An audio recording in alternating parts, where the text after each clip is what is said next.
Hi, everyone, and welcome to another episode of Unstoppable Mindset. Today, we get to play games. Well, not really, but we'll try.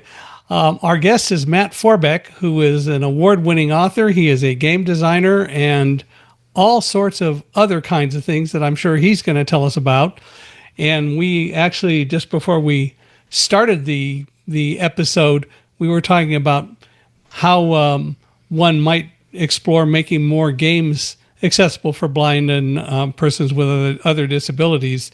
It's a challenge, and there are a lot of tricks. But anyway, Matt, I want to welcome you to Unstoppable Mindset. We're glad you're here. Well, thank you, Michael, for inviting me and having me on. I appreciate it. I think we're going to have a lot of fun, and I think it'll work out really well. I'm sure of that. So why don't we start, just out of curiosity, why don't you tell us kind of about the early Matt growing up? Well, I was born in Milwaukee, Wisconsin. I grew up in a little town called Beloit, Wisconsin, which I actually live in now, despite having moved away for 13 years at one point. And I had terrible asthma. I was a sick and short kid. And with the advent of medication, I finally started to be healthy when I was around 9. Um, and part of that, I started getting into playing games, right? Because when you're sick, you do a lot of sitting around rather than running around. So I did a lot of reading and playing games and things like that. I happened to grow up in the part of the world where Dungeons and Dragons was invented, which is in Lake Geneva, Wisconsin, about 30 miles from where I live. And because of that, I started going to conventions and playing games and such when I was about 12 or 13 years old. I started doing it when I was a little bit older. I started doing it professionally and started doing it when I was in college. And amazingly enough, even to my own astonishment, I've made a career out of it. Where did you go to college? I went to the University of Michigan over in Ann Arbor. I had a great Wow. time there. There's a wonderful little college, Beloit College, in my hometown here, and most of my family has gone to UW Milwaukee over the years. My parents met at Marquette in Milwaukee, but I wanted to get the heck out of the area, so I went to Michigan and then found myself coming back as soon as we started having kids. Well, and of course, I would presume that when you were at the University of Michigan, you rooted for them and against Ohio State. That was kind of, if you did it the other way around, they'd knock you out of town. So Yeah. I was always kind of astonished, though, because having grown up in Wisconsin, where every sports team was a losing team when I was growing up, including the Packers for decades, we were just happy to be playing. They were more excuse to have beers than they were to cheer on teams. And I went to Michigan where they were angry if the team wasn't up by 2 touchdowns, at any point. I'm like, you guys are silly. We're here for fun. But Yeah. It is amazing how seriously some people take sports. I remember being in New Zealand, helping the Royal New Zealand Foundation for the Blind, now 22 years ago, it was 2003. And the America's Cup had just finished before we got there, and America beat New Zealand. And the people in New Zealand were just irate. They were complaining that the government didn't put enough money into the design of the boat and helping with the yacht and all that. It was just amazing how seriously people take it. yeah, it becomes a part of your identity in a lot of ways, right? For many people. And I've never had to worry about that too much. I've got other Yeah. things on my mind. But, there you go. Well, I do like it when the Dodgers win, and my wife did her graduate work at USC, and so I like it when the Trojans win. But it's not the end of the world, and you do need to keep it in perspective. I do wish more people would. I know once I delivered a speech in Breathitt County, Kentucky, and I was told that when I started, the speech had to end no later than preferably exactly at 6:30 p.m., not a minute later, because it was the night of the NCAA basketball championship and the Kentucky Wildcats were in the championship. And at 6:30, everyone was going to get up and leave and go home to watch the game. So I ended at 6:30, and literally by 6:31, I timed it. The gym was empty, and it was full to start with. People were probably, counting down on their watches just to make sure, right? So, Oh, I'm sure they were. yeah. What do you do? It is kind of fun. Well, so why did you decide to get started in games? What attracted to you to it as a young person, much less later on. Well, I was an awkward kid, kind of nerdy, and glasses and asthma and all that kind of stuff. And games were the kind of thing where if you didn't know how to interact with people, you could sit down at a table across them and you could practice. You could say, okay, we're all here. We've got this kind of a magic circle around us where we've agreed to take this one silly activity seriously for a short period of time, right? And it may be that you're having fun during that activity, but there's there's no reason that rolling dice or moving things around on a table should be taken seriously. It's all just for fun, right? But for that moment, you actually, just like with Except in the Las football games, Vegas. whatever. Las Vegas. Exactly, right? When there's money on the line, it's different. But if you're just doing it for grins, it was a good way for me to learn how to interact with people of all sorts and of different ages. And I really enjoyed playing the games, and I really wanted to be a writer too. And a lot of these things interacted with story at a very basic level. So breaking in as a writer is tough, but it turned out breaking in as a game designer wasn't nearly as tough. So I started out over there instead because it was a very young field at the time, right? Hmm. Uh, D&D is now 50 years old. So I've been doing this 35 years, which means I started around, professionally and even doing it before that. I started in the period when the game and that industry were only like 10 or 15 years old. So Yeah. weren't quite as much competition in those days. I remember some of the early games that I did play that I could play were DOS based games, Adventure. You're familiar with Yep. Adventure? Yeah. Oh yeah, fantastic. And then later Zork and all that. And I still think those are fun games. And the reason I like a lot of those kinds of games is they really make you think, which I think most games do, even the video games and so on, they help your or can help your reactions, but they're designed by people who do try to make you think. Yeah, I mean, we basically are designing puzzles for people to solve, even if they're Yeah. story puzzles or graphic puzzles or sound puzzles or whatever, or, even spatial puzzles. The idea is to give somebody something fun that is intriguing to play with. Then you end up coming up with a story in after that, because after a while, even the most exciting mechanics get dull, right? I mean, you start out shooting spaceships, but you can only shoot spaceships for so long, or you start out playing Tetris and you only put shapes together for so long before it doesn't mean anything. And then you start adding in story to give people a reason to keep playing, right? And a reason to keep going through these things. And I've written a lot of video games over the years, basically with that kind of a philosophy: is give people nuggets of story, give them a plot to work their way through, and reward them for getting through different stages, and they will pretty much follow you through anything. It's amazing. Is that true of Dungeons and Dragons too? It is, although the stories are less structured there. If you're doing a video game, Hmm. you know, the team has a lot of control over. You give the player a limited amount of control to do things. But if you're playing around a table with people, it's more of a cooperative kind of experience where we're all kind of coming up with a story. The narrator or the game master or the dungeon master sets the stage for everything, but then the players have a lot of leeway doing that. And they will always screw things up for you too. No matter what you think is going to happen, the players will do something different because they're individuals and they're all amazing people. That's actually, to me, one of the fun things about doing tabletop games is that the computer can only react in a limited number of ways, Hmm. whereas a human narrator can actually change things quite drastically and roll with whatever people come up with. And that makes it tremendous fun. Do you think AI is going to enter into all that and maybe improve some of the Oh, stuff? it's going to enter into it. Whether it's going to improve it is a large question, Yeah. right? So I've been ranting about AI quite a bit lately with my friends and family, but Um, I think the problem with AI, it can be very helpful in a lot of ways, but I think it's being oversold, and I think it's especially when it's being oversold for Yeah. ways for people to replace writers and creative thinking. Yeah. You're taking the fun out of everything. I mean, the one thing I like to say is if you can't be bothered to write this thing that you want to communicate to me, I'm not sure why I should be bothered to read this thing. Yeah. Well, and I think that AI will evolve in whatever way it does, but the fact of the matter is, so do people. And I think that, Yes. in fact, people are always going to be necessary to make the process really work. AI can only do, and computers can only do so much. I mean, even Ray Kurzweil talks about the singularity when people and Right. computer brains are married, but that still means that you're going to have the human element. So it's not all going to be the computer. And I'm not ready to totally buy into what Ray says. And I used to work Hmm. for Ray, so I mean I know Ray well. Ah, But cool.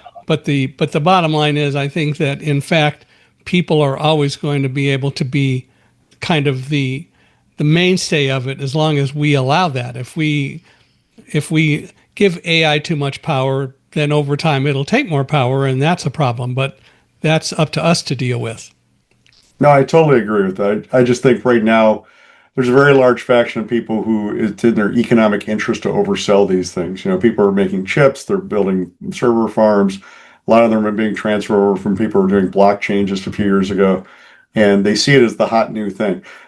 The difference is that AI actually has a lot of good uses. There's some amazing things that will come out of LLMs and such, but again, the people who are selling this to us are often Yeah, over promising things, right? yeah. Well, they're not only over promising, but they're really misdirecting people. But the other side of it is that in fact AI as a concept and as a technology is here, and we have control over how we use it. I've said a couple times on this podcast, and I've said to others. I remember when I first started hearing about AI, I heard about the fact that teachers were bemoaning the fact that kids were writing their papers just using AI and turning them Hmm. in, and it wasn't always easy to tell whether it was something that was written by AI or was written by the student. And I come from a little bit different view than I think a lot of people do. And my view basically is let the kids write it with AI if that's what they're going to do. But then what the teacher needs to do is to take one period, for example, and give every student in that class the opportunity to come up and defend whatever paper they have. And the real question is, can they defend the paper? Which means, have they really learned the subject, or are they just relying on AI?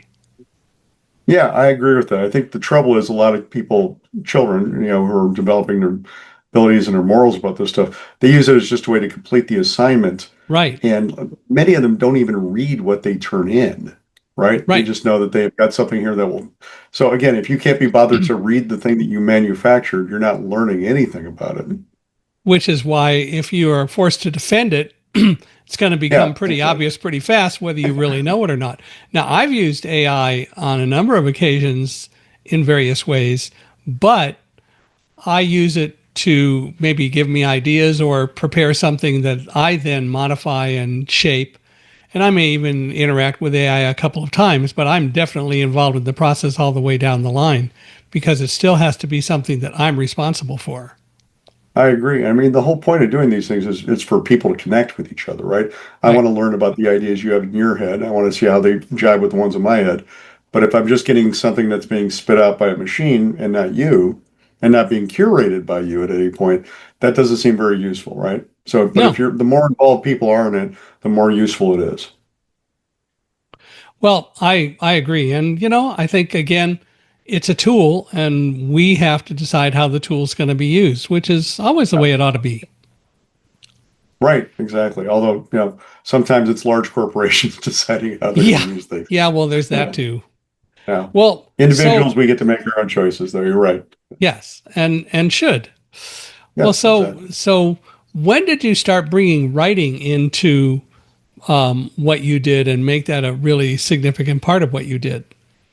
Well, pretty early on. I mean, I started doing one of the first things I did was a gaming zine, which was basically just a print magazine that was like, 32 pages black and white about the different tabletop games. So we were writing those in the days. Design and writing are very closely linked when it comes to tabletop games and even in video games.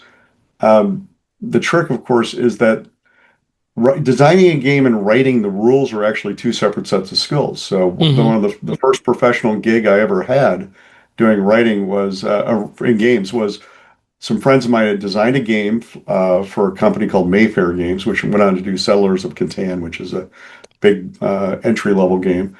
And but they needed somebody to write the rules. So they called me over, showed me how to play the game. I took notes and I wrote it down in an easy to understand, clear way that people who had just picked up the box could then pick it up and teach themselves how to play, right? Hmm. So that was early on how I did it. But the neat thing about that is it also taught me to think about game design. I'm like, when I work on games, I think about who is this game going to be for and how are we going to teach it to them? Because if they can't learn the game, there's no point of the game at all. Right. And so um, I'm a firm believer that a lot of technical writers don't do a very good job of technical writing, and Oh, they yeah. write way over people's heads. I remember the first time I had to write. Well, actually, I mentioned I worked for Kurzweil. I was involved with a Yeah. project where Ray Kurzweil had developed his original Omnifon optical character recognition system, and I and the National Federation of the Blind created with him a project to put machines around the country so that blind people could use them and give back to Ray, by the time we were all done, recommendations as to what needed to go in the final first production model of the machine. So I had to write a training manual to teach people how to use it. And I wrote this manual, and I was always of the opinion that it had to be pretty readable and usable by people who didn't have a lot of technical knowledge. So I wrote the manual, gave it to somebody to read, and said, follow the directions and work with the machine and all that. And they did. And I was in another room and they were playing with it for a couple of hours. And they came in and they said, I'm having a problem. I can't figure out how to turn off the machine. And it turns out that I had forgotten to put in the instruction to turn off the machine. And it wasn't totally trivial. There were steps you had to go through. It was a Data General Nova Yeah. 2 computer, and you had to turn it off the right way and the whole system off the appropriate way, or you could mess everything up. So there was a process to doing it. So I wrote it in and it was fine. But I've always been a believer that the textbooks are way too boring.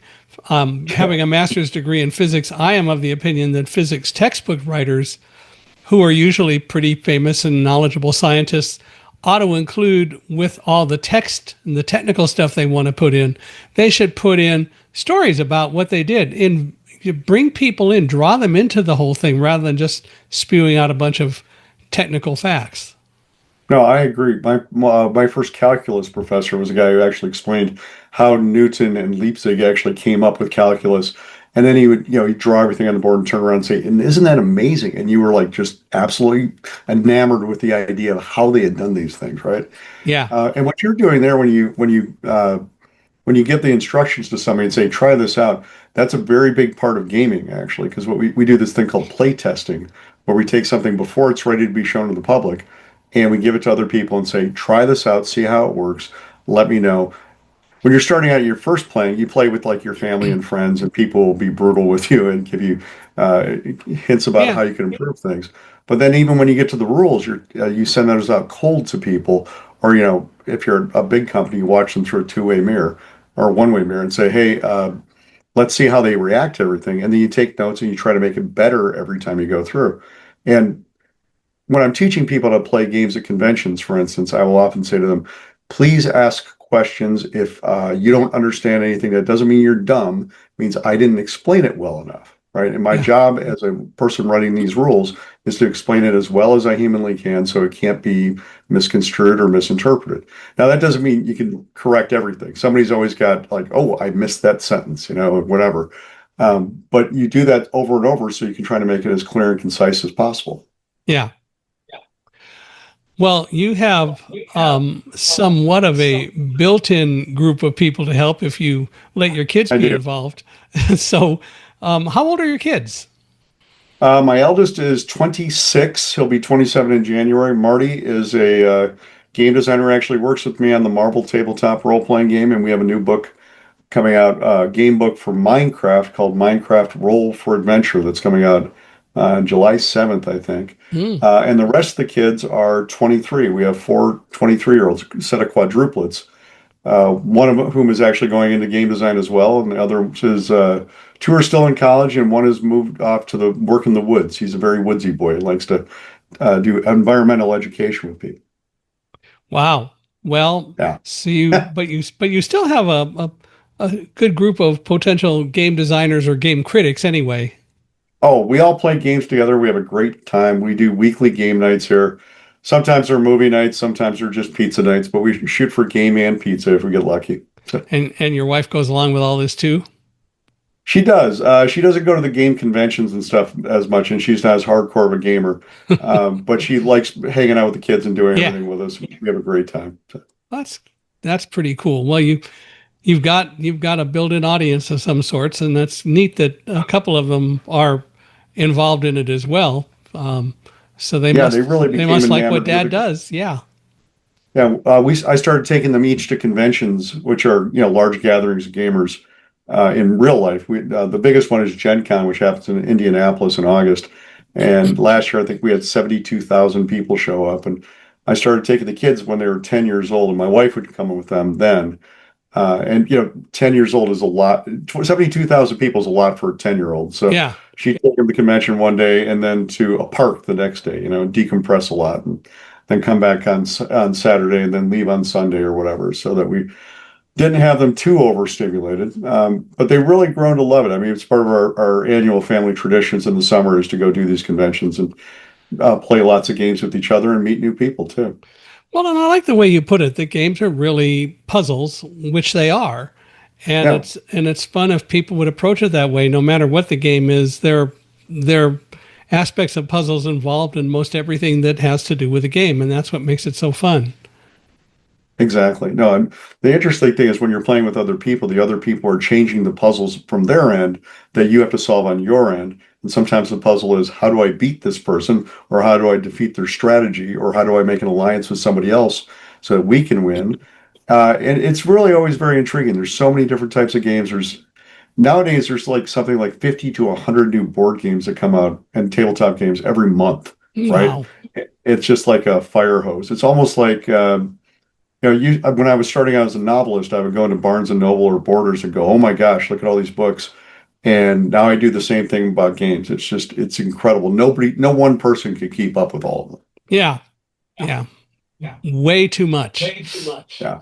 I would love to explore playing more video games, but I don't I don't own a lot of the technology, although I'm sure that there are any number of them that can be played on a computer. But we'll have to really explore and see if we can find some. I know there are some that are accessible for like blind people with screen readers. I know that some people have written a few, which is kind of cool. Yeah, and Xbox has got a new controller out that's meant to be accessible to a large amount of people. I'm not sure all the different aspects of it, Yeah. but that's done pretty well too. Well, and again, it comes down to making it a priority to put all of that stuff in. It's not like it's magic to do. It's just that people don't know how to do it. But I also think something else, which is if you really make the products more usable, let's say by blind people with screen readers, you may be, especially if it's well promoted, surprised. Not you necessarily, but people might well be surprised as to how many others might take advantage of it so that they don't necessarily have to look at the screen, or that you're forced to listen as well as look in order to figure out what's going on or take actions.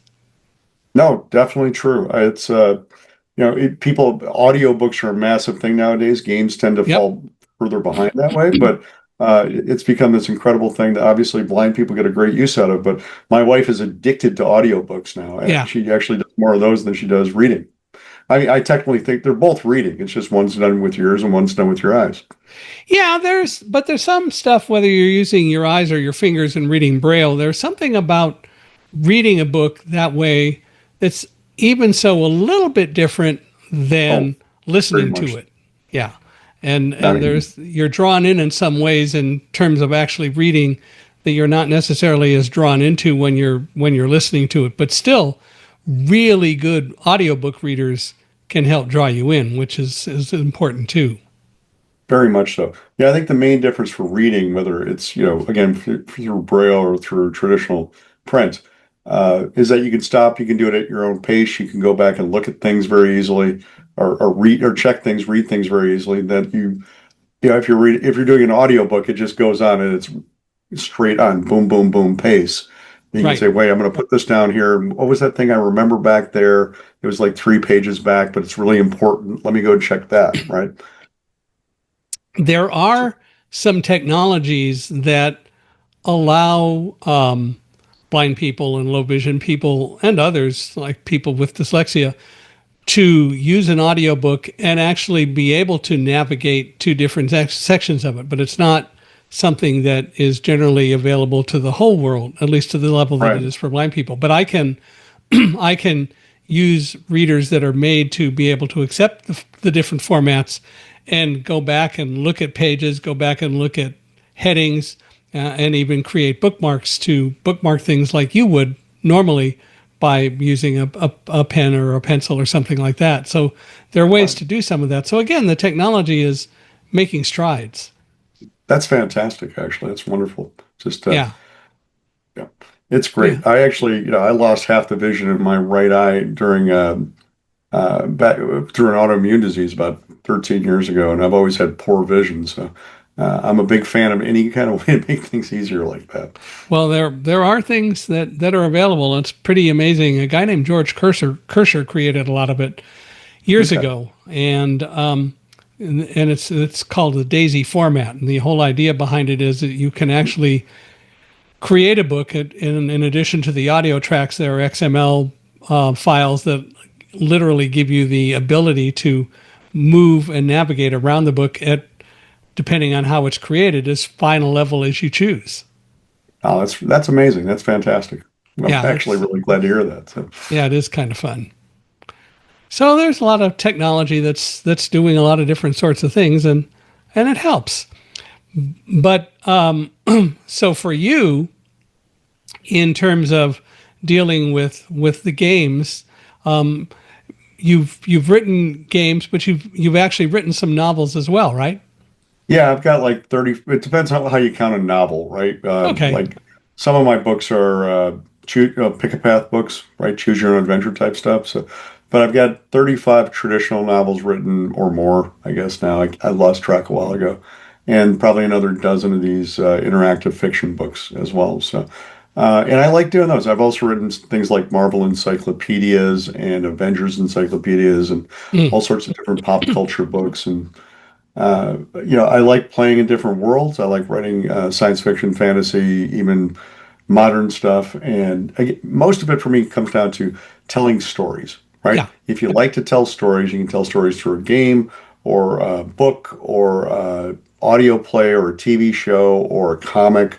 Or I've done, interactive museum games and displays, things like that. The main thing is really a story. I mean, if you're comfortable sitting down at a bar and having a drink with somebody, it doesn't have to be alcohol, just sitting down and telling stories with each other for Hmm. fun. That's where the core of it all is, really, right? Tell me about interactive fiction books. Sure. A lot of these are basically just done like flowcharts, kind of like the original Zork and Mm. Adventure that you were talking about, where um, I was just last year I brought Rose Estes, who's the inventor of the Endless Quest books, which were a cross between Dungeons and Dragons and Choose Your Own Adventure books. She would write the whole thing out page by page on a typewriter, and then in order to shuffle the pages around so that people wouldn't just read straight through them, she threw them all up in the air and then just put them back in whatever order they happen to be. But essentially, you read a section of a book, you get to the end, and it gives you a choice. Would you like to go this way or that way? Oh, Would you like to go beat up this goblin, or would you like to make friends with this warrior over here? If you want to do one of these things, go to page XX, right? got it. So then you turn to that page and you go, boom. Some of the Endless Quest books I know were turned into audiobooks, right? And I actually oddly have written a couple Dungeons and Dragons interactive books, audiobooks that have only been released in French, right? Because there's a company called Luni, Lunii, that has this little handheld device that's for children that has an A and a B button and a volume button. And you get to the point it says, if you want to do this, push A. If you want to do that, push B. Mm. And the kids can go through these interactive stories and there's ones for Clue and Dungeons and Dragons and all sorts of other licenses and some original stories too. But that way, there's usually like it depends on the story, but sometimes there's like 10 to 20 different endings. A lot of them are like, "Oh no, you've been killed. Go back to where you started," right? Um, and if you're lucky, the longer ones are the more fun ones, and you get to save the kingdom and rescue the people and make good friends and all that good stuff. So, Yeah, and maybe fall in love with the princess or prince. yeah, exactly. Right. It all depends on the genre and what you're working in, but the idea is to give people some choices over how they want the story to go. You're like, oh, do you want to investigate this dark, cold closet over here, or would you rather go running outside and playing around? And some of them can seem like very innocent choices, and other ones are like, well, 10-ton weight just fell on you. Go back to the last thing. So That dark cold closet can be a good thing or a bad thing. exactly. And the trick is to make the deaths, the bad endings, actually just as entertaining as anything Yeah, else, right? And then people go, oh, I got beat, and I got to go back and try that again. So yeah. if they just get the good ending all the way through, they often won't go back and look at all the terrible ones. So it's fun to trick them sometimes and have them go into terrible spots. And I like to put this one page in books too that sometimes says, how did you get here? You've been cheating. This page is actually not led to from any other part of the book. You're just flipping through. Cheater, cheater. Exactly. I'm like, hey, it's your book. Do what you want. But if you want to play it the right way, go back, kid. If you want to play the game, yeah. Well, Exactly. Yeah. on the other hand, some people are nosy. I was always a kid who would poke around and wanted to see how things were. So I'm sure I would have found that myself and been Yeah, absolutely delighted, you know. yeah. I had a general science teacher who brought in a test one day and he gave it to everyone. And so he came over to me because it was a printed test. And he said, "Well, I'm not going to give you the test because the first thing it says is read all the instructions. So read the test Right. through before you pass it, before you take it." And he said, "Most people won't do that." And he said, "I know you would." And the last question on the test is answer only question one. And so, That's great. That's yeah, that's a good one. Yeah. that was cute. And he said, "I know that there's no way you would fall for that because you would say, okay, let's read the instructions and then read the whole test. That's what it said. And the Yeah. instructions were just read the whole test before you start. And people won't do that. No, they'll go through and take the whole thing, then get to the end and go, oh, yeah. Oh, did I get There was a game publisher, I think it was Steve Jackson Games, when they were looking for people to write for them or design stuff for them or submit stuff to them, would have something toward the end of the instructions that would say, put like the letter seven or put 7A on page one, right? And that way they would know if you had read the instructions. And if you hadn't bothered to read the instructions, they wouldn't bother reading anything else. Yeah, which is fair because Yeah, it's maybe a little harsh, but it's well, but we often don't learn enough to pay attention to details. I know that when I was taking physics in college, that was stressed so often. It isn't enough to get the numbers right. If you don't get the units right as well, then yeah. you're not really paying attention to the details, and paying attention to the details is so important.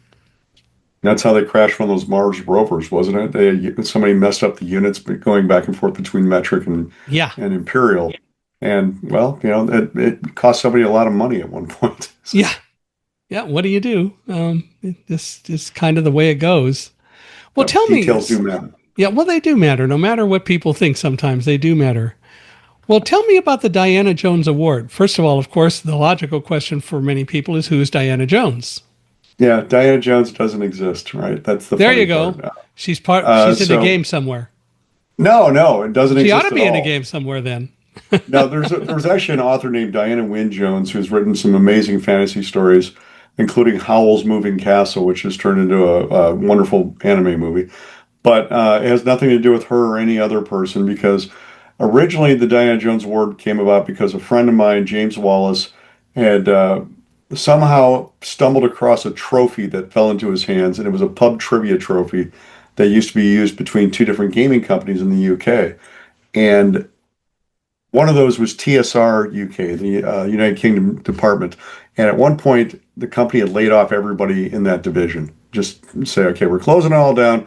So the guys went and burned a lot of the stuff that they had, Mm. including a copy of the Indiana Jones role-playing game. And the only part of the Oh, logo that was left said Diana Jones. And for oh, I some get reason, it. they put this in a fiberglass or plexiglass pyramid, put it on a base, a wooden base, and it said the Diana Jones Award Trophy, right? And this was the trophy that they used. They passed back and forth as a joke for Yeah. their pub trivia contest. Fell into James's hands, and then he decided, you know what, we're going to give this out for the most excellent thing in gaming every year.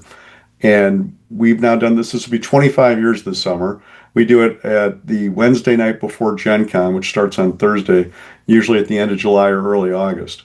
And as part of that, actually, about 5 years ago, we started. One of the guys suggested we should do something called the Emerging Designers Program. So we actually became a 501(c)(3), so we could take Mm. donations. And now we take four designers every year, fly them in from wherever they happen to be in the world, and put them up in a hotel, give them a badge to the show, introduce them to everybody, give them an honorarium so they can afford to skip work for a week, and try to help launch their careers. I mean, these are people that are in the first 3 years of their design careers. And we try to work mostly with marginalized or et cetera, people who need a little bit more representation in the industry too, although we can, select anybody. And it's been really well received. It's been amazing. And there's a group called the Bundle of Holding, which sells tabletop role-playing game PDFs, and Mm. they've donated tens of thousands of dollars every year for us to be able to do this. And it's kind of funny because I never thought I'd end up running a nonprofit, but here I'm just the guy who writes checks to the different to the emerging designer program folks who are much more tied into that community than I am. But one of the real reasons I wanted to do something like that or be involved with it because if you wander around one of these conventions and you notice that it starts getting very gray after a while, right? You're like, oh, there's no new people coming in. It's all older people. I didn't want us to all end up as like the grandpa doing the HO model railroad stuff in the basement, right? This dying hobby that only people in their 60s and 70s care about. So bringing in fresh people, fresh voices, I think is very important. And hopefully we're doing some good with that. It's been a lot of fun either way.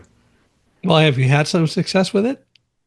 Yeah, oh, we've had, well, let's see, I think we've got like 14 people we've brought in. Some of them have already gone on to do some amazing things. I mean, it's only been a few years, so it's hard to tell if they're going to be Hmm. legends in their time. But again, having them as models for other people to look at and say, oh, maybe I could do that, that's been a great thing. Well, coincidentally, Dungeons and Dragons is having its best 10-year streak in its history right now, and probably is the best selling it's ever been. So coinciding with that, we've seen a lot more diversity and a lot more people showing up to these wonderful conventions and playing these kinds of games. There's also been an advent of this thing called actual play, which is the biggest one is a group called Critical Role, which is a whole bunch of voice actors who do different cartoons and video games and such. And they play D&D with each other, and then they record the games and they produce them on YouTube and for podcasts.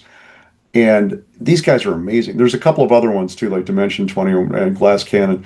The Critical Role guys actually sold out a live performance at Wembley Arena last summer, and Wow. Dimension 20 sold out Madison Square Garden. I'm like, if you had told me 20 years ago that you could sell out an entire rock stadium to have people watch you play Dungeons and Dragons, I would have laughed. I mean, there's no way it would have been possible. But now, people are very much interested in this. It's kind of wild, and it's fun to be a part of that, and at some level. How does the audience get drawn in to something like that? Because they are watching it, but there must be something that draws them in. Yeah, part of it is that you have some really skilled, some actors are very funny, very dramatic, and very skilled at improvisation, right? So the dungeon master or game master will sit there and present them with an idea or whatever. They come up each with their own characters. They put them in wonderful, strong voices. They kind of inhabit the roles in a way that a really top level actor would, as opposed to just me sitting around a table with my friends. And because of that, they become compelling, right?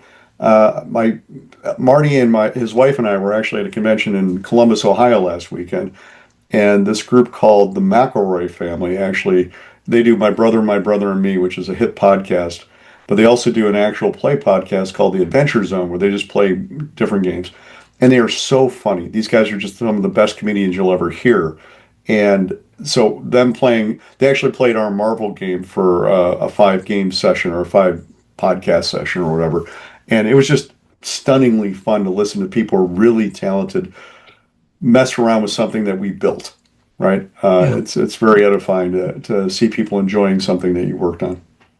Do you find that the audiences get drawn in and they're actually sort of playing the game along or as well and may disagree with what some of the choices are that people make? Oh, sure. I But I would mean, think. if the choices are made from a point of the character that's been expressed and that people are following along, and they already like the character, they might go, "Oh, those mean, that guy." There are some characters they love to hate. There are some people they're angry at, whatever. But they always really appreciate the actors. I mean, the actors have become celebrities in their own right. They sell millions of dollars worth of comic books and animated TV shows and all these amazing things affiliated with their actual play stuff. And I think that part of it is because it makes the games more accessible. Some people are intimidated by these games, so it's not really from a physical disability kind of point. It's more of a it makes it more accessible for people who would be nervous to try these things on their own or don't really quite get how they work. They can just sit down and pop up YouTube or their podcast program and listen into people doing a really good job at it. The unfortunate problem is that the converse of that is when you're watching somebody do that good of a job at it, it's actually hard to live up to that, right? Most people who play these games are just having fun with their friends around a table. They're not performing for, tens of thousands, if not hundreds of thousands of people. So there's a different level of investment really at that point. And some people have been known to be cowed by that or daunted by that.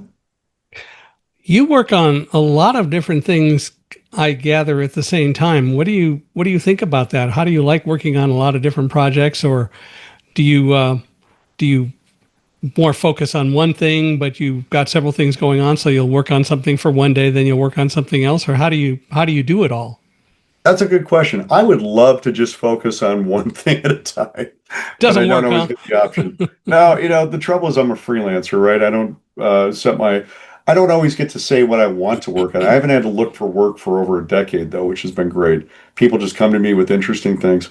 The trouble is that when you're a freelancer, people come to you and say, "Hey, let's work on this." I'm like, "Yeah, tell me when you're ready to start." And you do that with like 10 different people, and they don't always line up in sequence properly, right? Yeah. Sometimes somebody comes up and says, "I need this now." And I'm like, "Yeah, but I'm in the middle of this other thing right now. So I need to not sleep for another week and I need to try to figure out how I'm going to put this in between other things I'm working on."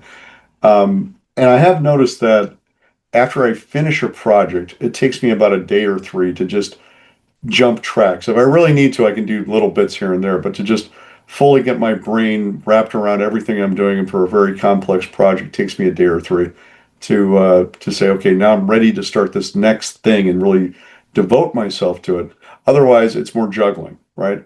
Now, having had all those kids probably has prepared me to juggle. Yeah. So um, so I'm used to having short attention span theater going on in my head at all times because I have to jump back and forth between things. But it's a challenge and it's a skill that you develop over time where you're like, okay, I can put this one away here and work on this one here for a little while.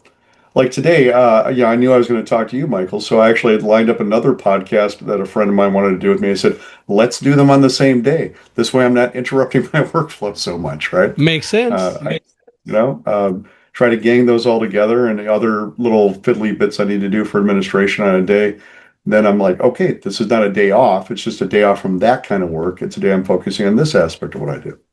But actually brings up an interesting point. Do you ever take a day off, or what do you do when you deciding that you don't want to do gaming for a while? Yeah, I actually am kind of terrible at it because I Okay. like what I do. Um, but my wife will often drag me off to places and say, "We're going to go do this." I'm like, "Yes." We have a family cabin up north in the Upper Peninsula of Michigan that we go to. Although, my habit there is I'll start work in the morning on a laptop or iPad until my battery runs out, and then I shut it down, put on a charger, and then I go out and swim with everybody for the rest of the day. So it depends if I'm on a deadline or not, and I'm almost always on a deadline. But Yeah. there are times I can take weekends off. One of the great things of being a freelancer, though, and especially being a stay-at-home father, which is part of what I was doing, is that when things come up during the middle of the week, I can say, "Oh, sure, I can be flexible," right? The trouble is that I have to pay for that time on my weekends a lot of the time, so I don't really get uh, a lot of weekends off. On the other hand, I'm not committed to having to work every day of the week either. right? Hmm. I need to go do doctor appointments, or we want to run off to Great America and do a theme park or whatever. I can do that anytime I want to. It's just I have to make up the time at other points during the week. Does your wife work? She does. She was a school social worker for many years and now is a recruiter at a local technical college here called Hmm. Blackhawk Tech. And she's amazing, right? She's fantastic. Uh, she has always liked working. The only time she stopped working was for about a year and a half after the quads were born, I guess 2 years. And that was the only time I ever took a job working with anybody else because we needed the health insurance. So we had always gotten it through her. And then when she said, well, I'm going to stay home with the kids, which made tons of sense, I went and took a job with a video game company up in Madison, Wisconsin called Human Head Studios for about 18 months, 20 months. And then the moment she told me she was thinking about going back to work, I'm like, oh, good. We can Cobra for 18 months and pay for our own health insurance. And I'm giving notice this week and, we'll work. I left on good terms with everybody. I still talk to them and whatever, but I very much like being my own boss and not worrying about what other people are going to tell me to do. I work with a lot of clients, which means I have a lot of people telling me what to do. But if it turns out bad, I can walk away. If it turns out good, hopefully we get to do things together. Like the gig I've been working on with Marvel, I guess, has been going on for like 4 years now, with pretty continuous work with them, and I'm enjoying every bit of it. They're great people to work with. Now, you were the president of Pinnacle Entertainment for a little while. Tell me about that. That was a small gaming company. I started up with a guy named Shane Hensley, who was another tabletop game designer. Our big game was something called Deadlands, which was a Western zombie cowboy kind of Oh, thing, gosh. uh, a Western horror. And it was pretty much a nobody was doing Western horror back in those days. So we thought, oh, this is safe. And to give you an example of parallel development, we were 6 months into development, and another company, White Wolf, which had done a game called Vampire the Masquerade, announced that they were doing Werewolf the Wild West. And we're like, you gotta be kidding me, right? Um, Fortunately, we still released our game 3 months before theirs, so everybody thought we were copying them rather than the other way around. But the fact is, we both just came up with the idea independently, right? When you work in creative fields, often if somebody wants to show you something, you say, I'd like to look at it. You have to sign a waiver first that says if I do something like this, you can't sue me. And it's not because people are trying to rip you off. It's because they may actually be working on something similar, right? Right. Already.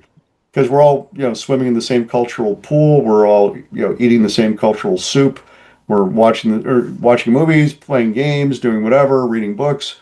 And so it's not unusual that some of us will come up with similar ideas. Well, and it's not surprising that from time to time, two different people are going to come up with somewhat similar concepts. So that's not a big surprise. Exactly, but you don't want people getting litigious over it. And No. you don't want to be accused of ripping anybody off, right? You just want to be as upfront with people. And I don't think I've ever actually seen somebody, at least in gaming, in tabletop games, rip somebody off like that. Yeah. Just say, "Oh, that's a great idea. We're stealing that." It's Yeah. easier to pay somebody to just say, "Yes, that's a great idea. We'll buy that from you," right? Yeah. As opposed to trying to do something unseemly and criminal. Yeah. There's there's something to be said for having real honor in the whole process. Yeah, I agree. And I think that, especially if you're trying to have a long-term career in any field, that follows you. If you get a reputation for being somebody who plays dirty, nobody's going to wants to play with you in the future. And I've always found it to be best to be as straightforward with people and honest, especially professionally, just to make sure that uh, they trust you. Before my quadruplets were born, you could have set your clock by me as a freelancer. I never missed a deadline ever. And since then, it's a rarer thing to make a deadline because, family stuff happens and, there's just no controlling it. But whenever something does happen, I just call people up and say, hey, look, it's going to be another week or two. This is what's going on. And because I have a good reputation for completing the job and finishing quality work, they don't mind. They're like, oh, okay, I know you're going to get this to me. You're not just trying to dodge me. So they're willing to wait a couple weeks if they need to get what they need, and I'm very grateful to them for that. And the worst thing somebody can do is do what I call turtling down, which is when it's like, oh no, I'm late, and then they cut off all communication. They don't talk to anybody. They just kind of try to disappear as much as they can. Yeah. And we all adults understand that things happen in your life. It's okay. We can cut you some slack every now and then, but if you just try to vanish, that's not even possible. You know, No, there's a makes it lot tough. to be there's a lot to be said for trust, Exactly. and it's so important. I think in most anything that we do, and I have found in so many ways that there's nothing better than really earning someone's trust and they earning your trust. And Yep. it's something I talk about in my books, like when Live with a Guide Dog, Live Like a Guide Dog, which is my newest book. It talks a lot about trust because when you're working with a guide dog, you're really building a team. And each member of the team has a specific job to do. And as the leader of the team, it's my job to also learn how to communicate with the other member of the team. But the Yeah. reality is it still comes down to ultimately trust. Because I do believe that dogs do love unconditionally, but they don't trust unconditionally. But the difference between dogs and people is that dogs are much more open to trust for the most part, unless they've just been totally traumatized by something, but they're more open to trust. And there's a lesson to be learned there.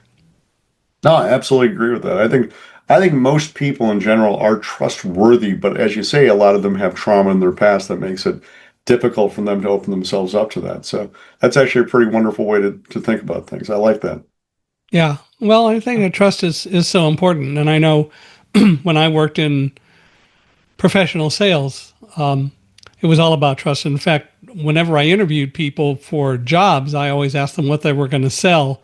And only one person ever answered me the way I really hoped that everybody would answer. And when I said, "So tell me what you're going to be selling," he said, "The only thing I have to really sell is myself and my word. And nothing else really matters. Everything else is stuff. What you have is stuff. It's me selling myself and my word, and you have to, and I would expect you to back me up." And my response was, as long as you're being trustworthy, then you're going to get my backing all the way. And he was my most successful salesperson for a lot of reasons because he got it. Yeah, that's amazing. I've worked with people sourcing different things too, for sales, and if you can rely on somebody to, especially when things go wrong, to come through for you, and to be honest with you about it, there's really that's a hard thing to find, and if you can't Yeah, depend on your sources for what you're building, then you can't depend on anything. Everything else falls apart. it does. You've got to start at the beginning. And if people can't earn your trust and you earn theirs, there's a problem somewhere and it's just not going to work. Yeah. I just generally think people are decent and want to help. I can't tell you how many times I've had issues, like car breaks down the road in Wisconsin. Here, if somebody's car goes in the ditch, everybody stops and just hauls them out. Yeah. Right? It's what you do. When the quads were born, my stepmother came up with a sign up sheet, a booklet that she actually had spiral bound, that people could sign up every three hours to help come over and feed and bathe, diaper, whatever the kids. And we had 30 to 35 volunteers coming in every week Wow. to help us out with that. It was amazing, right? They just each pick feeding slots, and come in and help us out. I had to take the 2 a.m. feeding, and my wife had to take the 5 a.m. feeding by herself. But the rest of the week we had lots and lots of help, and those kids became the surrogate grandchildren for 30 to 35 women and couples really around the entire area. It was fantastic. Probably couldn't have survived without it. And the other part about it is that all those volunteers loved it because you all appreciated each other and it was always all about helping and assisting. No, we appreciate them greatly, but most of them, like 99% of them, whatever, were women, 95 women who were ready for grandchildren and didn't have them, or had grandchildren and they weren't in the area, right? And Hmm. they had that love they wanted to share, and they just loved the opportunity to do it. It was, I'm choking up here talking about it. It was such a great time for us in that way. Now, I'm assuming today nobody has to do diaper duty with the quads, right? Not until they have Just their own kids. just So checking. Just checking. Well, thankfully that is long in our past. is it coming fairly soon for anybody in the future? Oh, I don't know. That's really entirely up to them. We would love to have grandchildren, but it all comes in its own time, They're not or doing it it yet. doesn't. No. Well, one of my sons is married, so it's possible, right? Okay. And one of my other sons has a long-term girlfriend, so that's possible. But who knows? Hopefully, they have them when they're ready. I always say if you have kids and you want them, that's great. If you don't have kids and you don't want them, that's great. It's when you cross the two things that gets Yeah. trouble. Yeah. That is a problem. But you really like working with yourself. You love the entrepreneurial spirit, don't you? Yeah, I do, and I actually like working with my eldest son on this stuff nowadays too. It's kind of fun. When he told me he wanted to get into this business, I was like, "Are you out of your mind? This is tough. It's hard stuff." I mean, he has all the talent to do the actual creative side, and I'm like, "Oh, okay, wait, I can show you all the business side, and I'm going to knock open the doors for you that people helped knock open for me when I was younger." And the trouble is, when you've been doing this for a long time, you look back and you say, oh, these are friends of mine that washed out and they ended up going to do something else. And that's fine, but some of them were bitter about it, right? Because they had this dream about what they wanted to do. And they get angry about the fact that their talent wasn't recognized or that the luck went against them or whatever. And I just didn't want my son to become bitter about his dreams and his talent that Yeah. way. But so far so good. And honestly, he's fantastic. He's probably going to end up being better than me at this. It's just going to take him a little bit of time. Well, um, I hope it all works out well, and it really sounds like you guys are having fun, which is really what it's all about anyway. Yeah, it's we make fun. We make fun for people, right? Not at people. We make fun for people, and we try to entertain people and entertain ourselves at the same time. Yeah. And it gives us an amount of freedom that's hard to find in a lot of other positions, right? So it's been wonderful for me and hopefully for my son as well. And that is cool. And I hope it continues that way. Well, I want to thank you for being with us and talking about all this today. This has been fun. I've learned a whole lot about gaming that I didn't know, but I'm looking forward to trying to figure out ways to play some of these games. So I'm just going to have to check that out. Or Excellent. come Well, I learned a come and lot as visit you well, in so I Or appreciate come and it. visit you in Wisconsin, and we'll Oh, see. you would always be welcome here, believe me. It'll be fun. Well, I want to thank you, and I want to thank all of you for listening. We really appreciate it. Hope you liked the podcast today. If you did, please give us a 5-star review wherever you are monitoring our podcast. And if you know anyone who might want to be a guest or you think ought to be a guest, Matt, including you, if you know anyone, please let us know. We're always looking for more people to talk with. Because that's what this podcast is really all about, is having conversations and learning about people and talking about experiences. So we hope that you'll do that. So if Matt, people want to reach out to you, how do they do that? They can go to forbeck.com, forbeck.com. And that's my website. It's got links to a lot of my socials. It's got my email address up there, which is matt@forbeck.com. I try to keep it easy. And you can follow me on all the different social networks as well. So I'm out there having fun. Cool. Well, thanks for doing it. And I want to really tell you how much we appreciate you being here, and thank you for being on Unstoppable Mindset. Thank you so much for having me on, Michael. I really appreciated it.